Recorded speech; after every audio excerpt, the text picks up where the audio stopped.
اعوذ باللہ من الشیطان الرجیم بسم اللہ الرحمن الرحیم الحمدللہ رب العالمین والصلاة والسلام علی اشرف الانبیاء والمرسلین حبیب الہ العالمین ابی القاسم محمد اللہم صلی علی وآلہ الطیبین الطاہرین المعصومین سیما بقیت اللہ فی الارضین روحی وارواحنا العالمین لترام مقدم الفدا اما بعد فقد قال اللہ تبارک و تعالی فی کلام المجید بسم اللہ الرحمن الرحیم انہم کانوا ہم اظلم و اتغی صلو علی محمد و آل محمد اللہم صلی علی محمد و آل محمد۔ خداوند تبارک و تعالیٰ سے دعا ہے کہ خداوند تبارک و تعالیٰ ہم سب کو ان مبارک دنوں اور مبارک راتوں کی فیوز و برکات کو سمیٹنے کی توفیق عطا فرمائے، اور خداوند تبارک و تعالیٰ ہم سب کو مقام تقویٰ پر فائز فرمائے، اور ہم سب کے گھروں پر اپنی رحمتیں، برکتیں، مغفرتیں نازل فرمائے۔ ایک دفعہ پھر محفل کی قبولیت کے لیے درود پڑھیے محمد و آل محمد کی ذات اقدسہ پر۔ اللہم صلی علی محمد و آل محمد وعجل فرجہم۔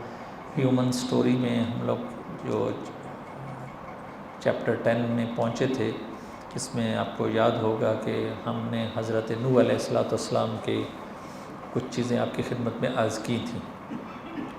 اب جو آیت میں نے پہلے بھی پڑھی ہے، دا بیک گراؤنڈ آف نوح's نیشن، حضرت نوح علیہ السلام کی جو قوم ہے پہلے اس کو سمجھیں گے تب حضرت نوح کی سیکریفائس سمجھ سکیں گے۔ پہلے جو ہیڈنگ ہے میں پہلا پورا سلائیڈ کو شو کر رہا ہوں تاکہ آپ لوگوں کو پتہ چل سکے۔ دیکھیے جو آیت میں نے پڑھی ہے انہم کانوا ہم اظلم و اتغی، قرآن یہ کہہ رہا ہے کہ یہ جو حضرت نوح کی قوم تھی یہ بڑی ظالم قوم تھی۔ اظلم ہوتا ہے بہت زیادہ ظالم ہونا، ساری قوموں میں سے ظالم ترین قوم یہ تھی۔ اتغی یعنی طغیان کرنے والی، بہت طغیان کرنے والی قوم تھی، اسی لیے ایڈنگ دی ہے ریبیلیس پیپل، ٹھیک ہے۔ اب میں نے کل ایک چیز آپ کو سمجھائی تھی کہ حضرت آدم سے لے کر حضرت نوح تک والا جو پورا پیریڈ تھا، اس میں انبیاء علیہ السلام نے، حضرت آدم نے، اس کے بعد حضرت شیس نے، ہبۃ اللہ نے، اس کے بعد ریسان نے، حضرت ریسان نے، جو انبیاء گزرے ہیں سب، ان کے بارے میں نے بتایا تھا کہ یہ مناسک انہوں نے، یہ پہلا انسانیت کا پہلا فیز تھا، مناسک انجام دیے تھے۔ اب حضرت نوح سے مناسک سے اگلا ایک سٹیپ ہے، وہ ہے شریعت، ٹھیک ہے۔ اسی لیے قرآن کی آیت ہے کہ شرع لکم من الدین ما وصی بہ نوحا، کہ حضرت ابراہیم حضرت نوح سے شریعت شروع ہو گئی۔ شریعت کیا چیز ہے؟ پہلے مناسک کا فیز ہے، اب شریعت کا فیز شروع ہو رہا ہے۔ توجہ سے دیکھیے، میں نے لکھا ہے کہ یہاں کیا ہوتا ہے کہ اپنی لائف کو گزارنے کے لیے، اپنی زندگیوں کو گزارنے کے لیے اور ہیومن سوسائٹیز کو مینیج کرنے کے لیے جو اللہ تبارک و تعالیٰ کی طرف سے قانون آتا ہے بک کی شکل میں، اس کو بولتے ہیں شریعت، ٹھیک ہے، تاکہ ہم اپنی زندگیوں کو اس اللہ کے پیغام کے مطابق مینیج کر سکیں، ٹھیک ہے۔ اس زمانے میں کیا تھا؟ اس زمانے میں کیوں حضرت نوح کو شریعت دی گئی؟ قرآن نے کہا کہ پہلے یہ نبی تھے، اولو العزم، پہلے پیغمبر ہیں، ٹھیک ہے، یہ پہلے اولو العزم پیغمبر ہیں۔ 5 جو اولو العزم نبی ہیں ان میں سے حضرت نوح کا پہلا نمبر ہے۔ اب یہ کیوں ہوا؟ میں نے آپ کی خدمت میں عرض کیا کہ یہ مکہ سے جو مائیگریشن ہوئی تھی نارتھ کی طرف اور نارتھ ایسٹ کی طرف، ان میں کیا ہو رہا تھا؟ کیونکہ نارتھ کی طرف کا میں نے وہ سارا سینیریو آپ کو بتایا تھا کہ جو آج کل کا پیلسٹائن اور یہ سارے ایریاز تھے، یہاں پر نبیوں نے آنا ہے آئندہ بعد میں، تو ان میں کیا ہو رہا تھا؟ اس میں بہت زیادہ سہولیات تھی، گرینری تھی، لگژریز لائف شروع ہو چکی تھی، اور اس لیے دا لا آف دا، وہ کہ کون سی شریعت؟ ابلیسی شریعت حاکم تھی، ٹھیک ہے۔ شیطان نے کیا کیا ہے اس قوم نوح کے ساتھ، اس کو سمجھنے کی ضرورت ہے، ایک ایک کو سمجھیے گا۔ یہ میں آپ کو اس لیے قرآن اور حدیث سے بتا رہا ہوں تاکہ آپ لوگ پوری نبیوں کی موومنٹ کو سمجھ سکیں۔ ہم سٹوریز نہیں بیان کر رہے، سب نبیوں کی سٹوریز آپ نے سنی ہوئی ہیں، قرآن میں پڑھا ہوا ہے، سٹوریز سے اگلا لیول آپ لوگ سن رہے ہیں کہ اس کو اب ہم اینالائز کر سکیں کہ جو قرآن مجید میں چیزیں ہیں یہ اتنی سادہ نہیں ہیں جتنی ہم سمجھتے ہیں۔ پہلی چیز دیکھیے، میں قوم نوح کو سمجھانے کے لیے آپ ساروں سے یہ کہتا ہوں کہ ہمارے نیت میں یہ ہوتا ہے نا کہ بعض اوقات ہم نہیں کام کر پاتے، مثلا ہمارے پاس پیسے نہیں ہوتے، لیکن بعض اوقات ہماری نیت خیر کی ہوتی ہے کہ یا اللہ اگر ہمارے پاس پیسے ہوتے تو میں فلاں غریب کو دے دیتا، اس کا قرض اتار دیتا، اس کو اپنی بہن کا خیال رکھتا، اپنے بھائی کو دے دیتا، اپنے کزن کو دے دیتا، جماعت کو دے دیتا، غریبوں میں بانٹ دیتا. ہوتا ہے نا نیت میں، ہوتا ہے اکثر لوگوں کے ہوتا ہے. کوئی بھی چیز ہے جو انسان کے پاس نہیں ہے لیکن نیت میں یہ ہے کہ اگر ہوتا تو دے دیتا، تو اس پر بھی اللہ تبارک و تعالیٰ ثواب لکھتا ہے انسان کے. ٹھیک ہے. حضرت نوح کی قوم ایسی تھی کہ جو کبھی نیکی کے بارے میں سوچا بھی نہیں تھا کہ کبھی نیکی ہمیں کرنی چاہیے. اللہ اکبر، آپ اندازہ لگا لیجئے. کبھی ہوتا ہے نا کار خیر کی نیت ہو، ان کی نیت ہی نہیں تھی. اب آپ اندازہ لگائیے کہ جو قرآن نے لفظ استعمال کیے اتنے ظالم اور اتنے طغیان گر تھے کہ کبھی کار خیر کا سوچا ہی نہیں کہ وہ بھی ہمیں کرنا چاہیے. کرنا تو بعد کی بات ہے، جب کوئی سوچے گا تو پھر بعد میں کرے گا. یہ اس وجہ سے دے ور ایکسٹریملی میٹیریلسٹک، بہت زیادہ مادی گرا تھے. ان کو فقط میٹیریل نظر آتا تھا، فقط پیسہ نظر آتا تھا، فقط وہ چیز جو حس گرائی ہے، جو چیز ہو بس اسی کوئی ایسی خبر کہ ان سے کہا جائے کہ عالم غیب بھی ہے، کچھ بھی ہے، وہ کہتے تھے کچھ نہیں ہے، یہ سب ویسے ہی باتیں. یہ اتنے میٹیریلسٹک تھے. انہوں نے، میں نے ہیڈنگ دی ہے سافٹ وار اگینسٹ نوح. حضرت نوح کے خلاف دو ٹائپ کی انہوں نے جنگ لڑی ہے. میں نے بتایا تھے کہ نبیوں کے اگینسٹ میں کن کن گروپس نے لڑا ہے، آپ کو پتہ ہونا چاہیے. طاغوت، دوسرا ملا، تیسرا مترفین. قرآن نے ان تین کے بارے میں بتایا. اور بھی ہیں لیکن آپ لوگوں نے ابھی یہی سمجھنا ہے. انہوں کیا کیا، کیا کرتے تھے؟ قوم کیا کرتی تھی؟ مذاق اڑاتی تھی، مسخرہ کرتی تھی. بلیڈ ہم لکھا ہے، کالڈ ہم ا لائر. نعوذ باللہ اللہ کے نبی کو کہتے تھے کہ تم جھوٹے ہو. بہت بڑی توہین ہے اللہ کے نبی کے ساتھ. جو سب سے کائنات میں اس وقت میں سب سے زیادہ سچا اس کو کہا جائے جھوٹا. تو یہ سافٹ وار تھی حضرت نوح کے اگینسٹ میں. ہارڈ وار بھی تھی. نہ فقط یہ کہ یہ زبان سے برا بھلا کہتے تھے، حدیثوں میں یہ ہے کہ بعض دفعہ تو انہوں نے حضرت نوح علیہ السلام کو مارا ہے. اتنا مارا کہ حضرت نوح علیہ السلام 3 دن تک بے ہوش رہے اور حضرت نوح علیہ السلام کے کانوں سے خون جاری ہو گیا.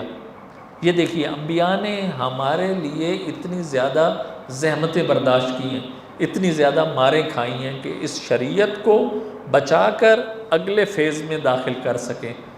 توجہ فرما رہے ہیں؟ تو ان کی سیکریفائس ہے انبیاء کی. ایسے نہ سمجھیں کہ یہ دین آسانی سے ہمارے تک پہنچ گیا، بلکہ ان لوگوں نے بہت کچھ قربان کیا ہے. بس یہ اس قسم کے لوگ تھے. یہ بیک گراؤنڈ ہے حضرت نوح کی قوم کا. اور بہت سی چیزیں جو سنی ہوئی ہیں اس کو سکپ کر رہا ہوں میں. اگلی چیز جو ہے اس کو بھی سمجھنے کی چیز ہے. یہ بھی گہری بات ہے، یہ سادہ بات نہیں ہے، بہت گہری بات ہے.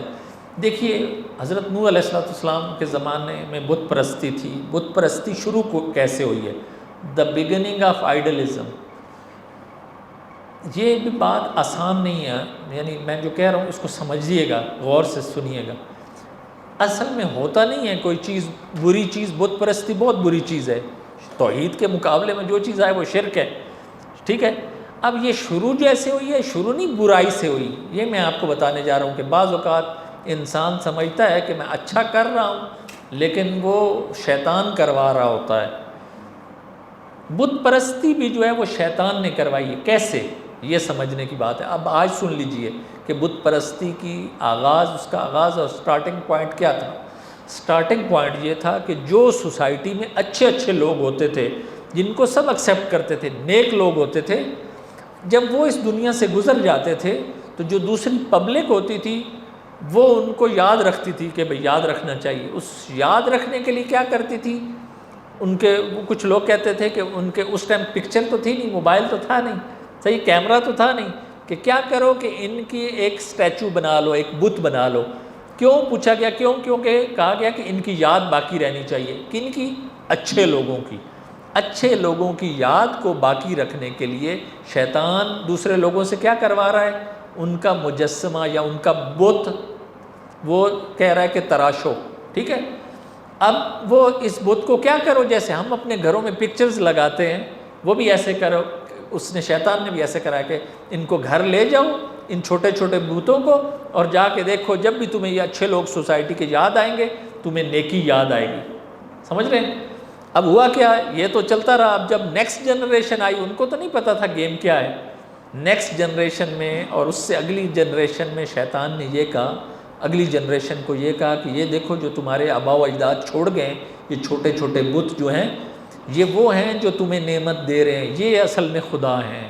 نعوذ باللہ. توجہ فرمائی.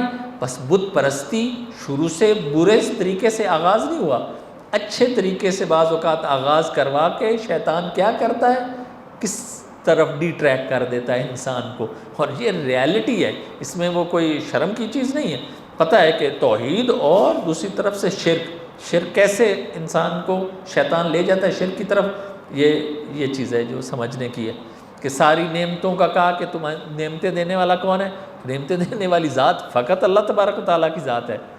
انبیاء بھی نہیں ہیں کہ کہا جائے کہ نبی نعمت دے رہا، نہیں، نبی وسیلہ ہوتا ہے جو اللہ کا پیغام پہنچاتا ہے. اللہ تبارک و تعالیٰ کی ذات ہے جو سب کچھ دینے والی ہے. یہ توحید اور شرک میں بہت باریک لائن ہے، ہمیں ذہن میں رکھنا ہے کہ اللہ کے نبیوں کا کیا مقام ہے. کوئی شک نہیں کہ ان کا ایسا مقام ہے کہ جو کسی ذات کا نہیں. ائمہ اطہار علیہ السلام کا کیا مقام ہے، کوئی شک نہیں کہ جو ان کا مقام ہے وہ محفوظ ہے.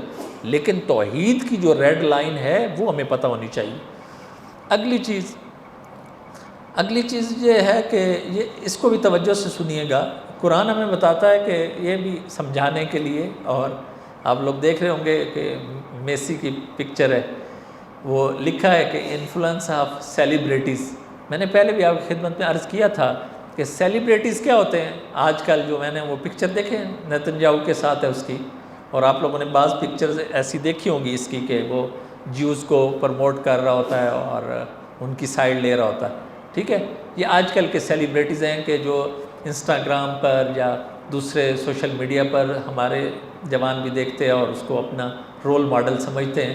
بتانا یہ چاہ رہا ہوں یہ پکچر دکھا کے، قرآن نے بھی کہا ہے کہ جو ملا اور مترفین تھے، ملا اور مترفین کو میں پہلے ایکسپلین کر چکا ہوں، وہ جو پولیٹیکلی اسٹرانگ لوگ تھے، بھرے ہوئے تھے، جن کا انفلوئنس تھا، یا مترفین جو پیسے کے اعتبار سے بہت ان کے پاس پیسہ تھا اور پیسے کے ذریعے سے وہ دوسروں کو انفلوئنس کر لیتے تھے. اس زمانے میں بھی یہ دو ٹائپ کے لوگ سیلیبریٹیز تھے. سیلیبریٹیز مین کیا ہے کہ جب بھی حضرت نوح قوم سے ایڈریس کرتے تھے، خطاب کرتے تھے کہ اللہ تعبدوا الا اللہ انی لکم نذیر مبین، کہ اللہ کی عبادت کرو اور میں تمہیں ڈرا رہا ہوں، میں نذیر ہوں، ڈرانے والا ہوں، بڑا آشکار ڈرانے والا ہوں کہ فیوچر میں کچھ بڑا ہونے والا ہے تمہارے ساتھ. ٹھیک ہے، ڈراتے تھے. قوم جو پبلک ہے اس کو اب خطاب جب پبلک سے ہے تو جواب بھی پبلک کو دینا چاہیے. قرآن ہمیں یہ بتاتا ہے کہ وہاں پبلک جواب نہیں دیتی تھی. کچھ بھی کوئی کویسچن ہوتا تھا، کوئی بھی پروپیگنڈا ہوتا تھا، کوئی بھی حضرت نوح کے اگینسٹ میں کوئی چیز بھی ہوتی تھی تو وہ کون لوگ تھے جو بولتے تھے حضرت نوح کے اگینسٹ میں؟ وہ سیلیبریٹیز تھے جو حضرت نوح کے اگینسٹ میں بولتے تھے. وہ اس قسم کے لوگ تھے، یہ مینٹیلٹی والے تھے کہ جن کا انفلوئنس جوانوں پر تھا، سب قوم پر ان کا انفلوئنس تھا. قرآن کہتا ہے قال الملأ الذین استکبروا من قومہ. ٹھیک ہے، یہ جو تکبر والے ملا تھے یہ جواب دیتے تھے. حضرت نوح پبلک کو بات بتا رہے ہیں، پبلک کو چاہیے کہ بتائے کہ نوح کا پیغام صحیح ہے یا نہیں ہے. لیکن پبلک کی بجائے دو لوگ اٹھ کے بولنے لگ جائیں اور باقی سب کو چپ کرا دیں. یہ سیلیبریٹیز ہیں جو اس زمانے میں ان کا انفلوئنس تھا. آج بھی ایسے ہی ہے کہ کوئی ایک بھی آپ دیکھیے کہ کوئی ایک بھی کچھ اپنا پوائنٹ آف ویو بیان کرے تو سارے جوان اس کے ساتھ چل پڑتے ہیں، نہیں دیکھتے کہ کون سی چیز ٹھیک ہے کون سی چیز غلط. ایک دفعہ درود پڑھی محمد و آل محمد کی ذات ایک سب اللہم صلی علی محمد و آل محمد. اچھا، یہ اگلا فیز یہ ہے کہ ہمیں پتہ چلتا ہے کہ جب حضرت نوح علیہ السلام 950 سال اللہ تبارک و تعالیٰ کی دین کی انہوں نے تبلیغ کی. کہنا آسان ہے لیکن بہت بڑا صبر چاہیے، بہت حوصلہ چاہیے کہ کوئی بندہ جو اللہ تبارک و تعالیٰ کے 950 سال دین کی خدمت کرے، دین کا پیغام پہنچائے، لوگوں کو تبلیغ کرے، اور لوگ اس وقت جو ہے بہت کم لوگ ایمان لے کر آئیں. بہت سخت ہے نا ایسے. تو حضرت نوح علیہ السلام نے جب یہ ساری صورتحال دیکھی تو اب اپنے رب سے، قرآن میں آیات ہے ساری، ٹھیک ہے، مختلف صورتوں میں، کہ کہا کہ یا اللہ یہ قوم تو جو ہے ان لوگوں کے پوری صورت ہے سورہ نوح، ٹھیک ہے، وہ ہے کہ میں صبح و شام میں ٹرانسلیشن کر رہا ہوں، عربک نہیں پڑھ رہا ہوں، ٹھیک ہے. قال ربی انی دعوت قومی لیلا و نہارا فلم یزدہم دعائی الا فرارا، کہ یا اللہ میں صبح و شام قوم کو تبلیغ کر رہا ہوں، لیکن یہ کیا ہیں، یہ لوگ بھاگتے ہیں میرے سے، نفرت کرتے ہیں. کیوں؟ ایک اللہ کا نبی اللہ کا پیغام پہنچا رہا ہے، اس کا پیغام بھی فطری ہے، عین عقل کے مطابق ہے. ایسی وجہ کیا ہے؟ کیا اب اللہ کو شکایت کرے کہ یا اللہ 950 سال تک میں نے تبلیغ کی ہے لیکن ان کی نفرت میرے سے بڑھ ہی رہی ہے، کم نہیں ہو رہی، ٹھیک ہے، اور میں جب بھی دین کی طرف بلاتا ہوں یہ اور زیادہ بھاگتے ہیں. وجہ کیا ہے؟ میں وجہ بتانے جا رہا ہوں آپ کو، اور اس کے بعد آپ کو پتہ چلے کہ بات تھی کیا. بات بہت گہری ہے، توجہ رکھیے گا. ہوتا اصل میں یہ ہے کہ جب بھی اللہ کا نبی یا اللہ کا ولی یا نیک بندہ جو واقعا نیک ہو، ٹھیک ہے، اب کسی سوسائٹی میں بھی جب بھی جائے گا نا، جب بھی اللہ کا پیغام دے گا، جو لوگ اگر آگے سے سوسائٹی والے لوگ اگر اچھے ہوں گے، ان کے دل پاک ہوں گے، اگرچہ ہو سکتا ہے گناہ گار ہوں، کوئی بھی معصوم نہیں، گناہ گار بھی ہوں لیکن پاک اور نیک ہوں گے اندر سے قلبی طور پر، تو وہ اس اللہ کے نبی کے ساتھ کنیکٹ ہو جائیں گے، اپنی غلطی کا اقرار کر لیں گے، اعتراف کر لیں گے، کہیں گے ہم میں مسٹیک ہے، اے اللہ کے نبی آپ ٹھیک کہہ رہے ہیں. ہاں وہ مسٹیک کا اقرار کرنا ہو سکتا ہے سب کے سامنے، ہو سکتا ہے سب کے سامنے نہ ہو، پرسنلی ہو، یہ نو پرابلم، ٹھیک ہے. لیکن اللہ کا نبی اور ولی جب بھی آتا ہے، جو لوگ خبیث ہوتے ہیں وہ کیا کرتے ہیں، وہ اپنے آپ کو ایکسپوز کر دیتے ہیں، اللہ کے نبی کے سامنے اس کا مذاق اڑانا شروع کر دیں گے، اس کی توہین کرنا شروع کر دیں گے، اس کے خلاف پروپیگنڈا کرنا شروع کر دیں گے. یہ ساری چیزیں ہوتی ہیں. بس یاد رکھیے کہ نبی کو یا امام کو یا ولی کو فیس کرنا آسان نہیں ہوتا. اس کو جب فیس کرتے ہیں دو صورتحال ہے، اگر ہم اندر سے پاک ہوں گے تو اس کا ساتھ دیں گے، اس کی بات کو مانیں گے، اگر اندر سے خباثت ہوگی تو اس کے اگینسٹ میں چلے جائیں گے. تو بس نبی کو یا ولی کو یا امام کو فیس کرنا وہ قلب کی پاکی اور طہارت پر ایک دلیل ہے. اس کو ضرور سمجھیے گا. اگلی چیز، جب حضرت نوح علیہ السلام نے اپنے رب کے حضور یہ ساری چیزیں بیان کی کہ 950 سال تبلیغ کی ہے، خدمت کی ہے، یا اللہ یہ بھاگ رہے ہیں، اب میں کیا کروں؟ تو اللہ تبارک و تعالیٰ کا آپ کو پتہ ہے کہ اللہ کے نبی کو اللہ تبارک و تعالیٰ کبھی بھی تنہا نہیں چھوڑتا، ٹھیک ہے. اللہ کی طرف سے جواب آنا چاہیے. وہ جواب کیا تھا وہ آپ کے ساتھ شیئر کرنے لگا ہوں. ایک دفعہ درود پڑھیے محمد و آل محمد کی ذات سے. اللہم صلی علی محمد و آل محمد. اب یہ کیونکہ پوری سٹوری ہے تو تھوڑی سی سننی، بس یہ لاسٹ 3 سلائیڈز ہیں ہمارے پاس، تو آپ نے توجہ سے بات سننی ہے. جن نوٹ کرنی ہے وہ نوٹ کریے گا، بات سنیے گا کہ اب قرآن یہ کہہ رہا ہے کہ اللہ تبارک و تعالیٰ نے پھر حضرت اپنے نبی کو تنہا نہیں چھوڑا. ان سے کہا کہ جو آپ نے 950 سال خدمت کی ہے اس کا اجر اللہ تبارک و تعالیٰ کے ہاں محفوظ ہے. اب آپ کیا کیجئے کہ جو لوگ ایمان لے کر آئے ہیں آپ پر ان کا ٹیسٹ کیجئے. Test the faith of his followers. یہ سخت ہے کہ جو لوگ تو منافق ہیں، کافر ہیں، جنہوں نے بات نہیں مانی، وہ ایک اور ان کی سٹیج ہے. ایک وہ ہے کہ جو لوگ ایمان لے کر آئے ہیں ان کا امتحان کیجئے. ان کا کیسے امتحان کریں؟ اللہ یہ کہہ رہا ہے کہ اللہ کا نبی جو ہے وہ خداوند تبارک و تعالیٰ کو یہ کہہ رہا ہے کہ میں نے 950 سال خدمت کی ہے، سارا دین پھیلایا ہے، یہ لوگ جو ہیں. اللہ کہہ رہا ہے کہ ٹھہریے، اب کیا کیجئے، کافروں کو تو چھوڑ دیجئے، جو آپ پر ایمان لے کر آئے ہیں اب ان کا امتحان کیجئے. اللہ کے نبی نے کہا کہ یا اللہ کیسے؟ تو یہ حدیثوں میں بیان ہوا ہے یہ چیز کہ اللہ تبارک و تعالیٰ نے حکم دیا کہ اے نوح ایسا کیجئے کہ جو آپ پر ایمان لائیں ان کو بلائیے، اکٹھا کیجئے. یہ لوگ سب آ گئے. اب سب نے آ کے پوچھا کہ اے اللہ کے نبی آپ جو کہتے ہیں کہ انی لکم نذیر مبین، کہ میں ڈرانے والا ہوں اور آگے کچھ بہت بڑا کچھ ہونے والا ہے، تم پر عذاب آنے والا ہے، تو وہ کب آئے گا؟ ان سارے یہ جو مومن تھے حضرت نوح پر ایمان لانے والے، انہوں نے حضرت نوح سے پوچھا. تو اللہ تبارک و تعالیٰ نے کہا کہ اے نوح ان کو اکٹھا کر کے یہ جواب دیجئے کہ یہ جو کھجور ہوتی ہے ماہ مبارک میں آپ سب کھا رہے ہیں، ان کو کھجور دیجئے اور کھجور کی جو گٹھلی ہوتی ہے وہ کھا کر کہیں کہ اس کو آپ سارے جو مومن ہیں اس کو زمین میں اگا دیں، اور اگانے کے بعد جب یہ کھجور کا درخت بن جائے گا اور جو کھجوریں اس پر آ جائیں گی اس وقت اللہ تبارک و تعالیٰ کا عذاب اس قوم پر آ جائے گا. یہ کام کیجئے. کون؟ مومن سب جو حضرت نوح پر ایمان لے کر آئے ہیں وہ یہ کام کریں. تو ان مومنوں میں سے جو سارے مومن تھے انہوں نے حضرت نوح علیہ السلام کی بات مانی، اور کیا کیا؟ انہوں نے ایسا ہی کیا کہ جو کھجوریں کھائیں اس کی جو گٹھلی تھی اس کو زمین میں انہوں نے گاڑ دیا، اور پھر بڑی مدت تک پانی دینا شروع کر دیا، اور آہستہ آہستہ آہستہ ایک زمانہ آیا کہ وہ بڑا درخت بن گیا کھجوروں کا۔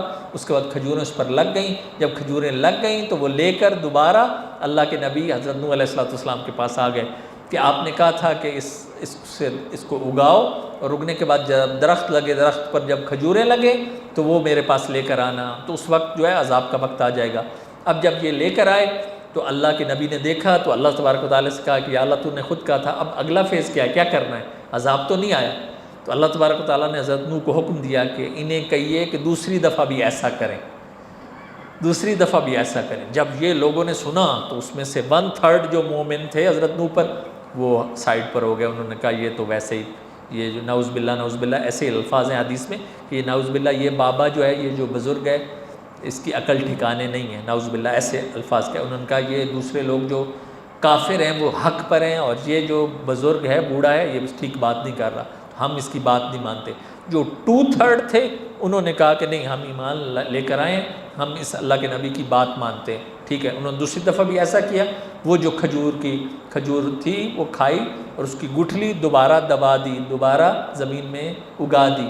اس کے بعد ایک مدت تک پھر اس کے بعد وہ درخت بنا، اور درخت پر پھر بعد میں کھجوریں لگیں، اور وہ کھجوریں لے کر آ گئے اللہ کے نبی کے پاس کہ آپ نے کہا تھا اور ہم حاضر ہیں۔ اب یہ دیکھیے دوسری دفعہ ہو گیا، تو اللہ کے نبی نے اللہ تبارک و تعالیٰ سے پوچھا، تو اللہ تبارک و تعالیٰ نے کہا کہ ان لوگوں سے کہیے کہ تیسری دفعہ بھی ایسا ہی کریں، پھر زمین میں وہ جو کھجور کھائیں اس کی گٹھلی جو ہے وہ زمین میں اگائیں، اور پھر پانی دینا شروع کر دیں۔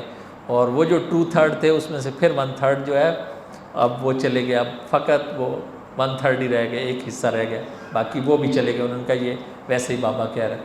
اس کے بعد جب عرصہ گزرا اور تیسری دفعہ بھی ایسا کہا گیا، اور جب مومنین جو حقیقی خالص مومن تھے جو ایمان لے کر آئے ہوئے تھے وہ آئے اور انہوں نے ایسا ہی کیا، اور اللہ تبارک و تعالیٰ نے کہا کہ ٹھیک ہے، اب ٹائم آ چکا ہے کہ اب اس قوم پر عذاب آئے گا، لیکن اس سے پہلے پورا طوفان آئے گا، اس سے پہلے یہ جو آپ کشتی بنانے جا رہے ہیں اس کو مکمل کریں گے، بڑی کشتی کو، اور اس کے بعد والے فیزز کیا ہیں وہ بہت انٹرسٹنگ فیزز ہیں، اور مومنین کی تعداد بہت کم ہے، اور ایک بڑا عذاب آنے والا ہے طوفان کی شکل میں، وہ انشاءاللہ اللہ تبارک و تعالیٰ نے اگر توفیق دی تو کل تو جشن ہوگا، انشاءاللہ پرسوں اس کو ہم لوگ کو کنٹینیو کریں گے۔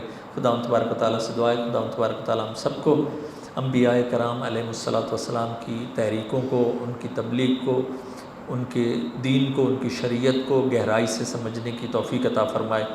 اللہم صلی علی محمد و آل محمد۔ اللہ